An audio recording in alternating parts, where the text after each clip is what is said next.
Thanks to everyone who have subscribed. If you have not, please do. And thanks for coming out here. I really appreciate you. Panic as kidnappers contacted families of passengers adopted on Bini Hauchi Road. My people, this is rather unfortunate. Just Christmas Eve, some group of people, a whole bus, okay, a whole bus altogether was carried with the passengers. The bus was halted, was stopped, and they whisked everybody, including the bus and the passengers, all into the bush. And guess what? The police cannot even say a word as the adopters, the kidnappers have started, contacting family members. And the police there is serious panic with regards to the, security operative presently now in Edo State. Let's carry on and understand all that is going on. Panic as kidnappers contact families of passengers adopted on Benin Hauchi Road. The kidnappers who adopted passengers on the Abuja-bound bus along the Benin Hauchi Road on Tuesday have contacted the families of the victim for ransom before they can be released. A source who is close to one of the families of the adoptees disclosed that the family members were already looking for money to pay the ransom and their relations should be released from captivity, from the Yeyeti. The source added that besides the 11 passengers who were kidnapped in the single Toyota Hilux belonging to one of the popular transport outfits in Benin, other commuters in other vehicles were also kidnapped on that same day at that same spot by the same gang. This was just as armed robbers swarm on commuters who parked by the road to avoid running into kidnapping section and dispossess them of their belongings. This is actually becoming something unprecedented. I can confirm to you that the families of the adopted passengers have been contacted by the gunmen. Some families are already making efforts to raise the money to free their people, the source affirmed, confirming the incident 24 hours after the Edo State Police Command said the bus in which the passengers were kidnapped belongs to the Big Joe Transport Company. The Command Police Public Relation Officer, PPRO Chidi, said the police moved in almost immediately to rescue the kidnapped passengers. Chidi said a bus belonging to Big Joe was intercepted by hoodlums referred to as kidnappers. Why that was ongoing, the nearby police formation responded swiftly to arrest the hoodlums and to accompany them to make sure these people were released and rescue the passengers from them. But they were taken straight into the bush and we could not trace their whereabouts.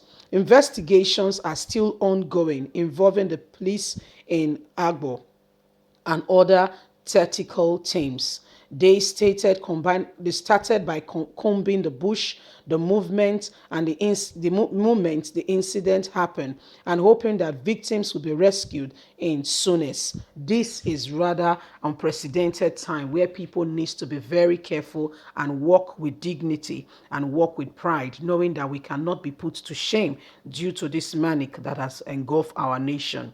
So this is like a new business for the hoodlums now. Yes. Why?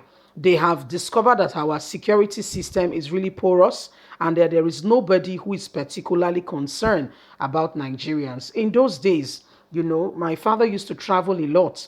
And at times he drives home at 2 in the morning, 3 a.m., coming all the way from, for instance, from the Lagos, driving straight into the south, or from the south, driving into the east, or even to the north, because he was a businessman and going around those areas, So, he had, at times, he drives straight into the night and he's safe several times, and gradually things began to change. Even then, our roads were, they were already becoming depleted. You were already having potholes and what have you. But guess what? People even find it easier to travel in the night because it's not as, tedious as in the day where they have a lot of vehicles on the road and what have you. But today, all that, is really even in during the day is a thing of fear for people to even move during the day. How much more at night? The country is so, people are so much afraid. People are so much afraid because of, unprecedented, times that we are in. People are so scared, are so worried. Why? The government of today have not deemed it fit to ensure safety for her citizens. Nigerians has been left long dry in this manic called insecurity. When and how do we get, how did we get here? And when do we go away from this? We all have to rise up at some point, and we all need to speak up. The NSAS showed us that Nigerian government is really against something that is good, because we all know that Nigerian youths came out and they were eager to crying that evil must end, especially at that time police brutality must come to an end. That was all Nigerian youths were crying for. And they went further to say, okay, we want good governance. This is to tell you that Nigerian government do not want good government. They do not want people to be secure. They do not want life for Nigerian citizens. They rather want to, the few good ones, the ones that are still very, loving, that want this whole thing to be tackled, are the reasons, those are the ones they begin to go after. The real people they should go after, they don't. So what does that tell you? A government and the people who do not care about truth, who do not care about integrity. It is clear that what they are after is about their own interest. Because how do you explain this? Look at the whole activity of the B-boys. Who is and the North is just so quiet.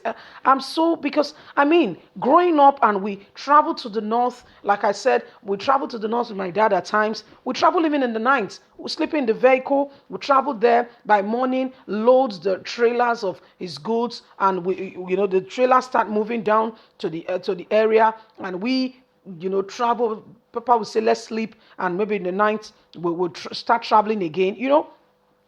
All these were there. And then the North was the safest place, one of the safest places in this country. But guess what? Nobody is speaking for the North. Nobody is standing up to say, this is enough. How did we get here? Retrace. Unless we take security seriously in this country and begin to know that lives and property, people make up the nation, and we begin to address it, my dear, God will be the one to help us. I just want to say, please, everybody be security conscious. Don't forget to please like us, share, subscribe. Click on the notification button. God bless you. Bye for now.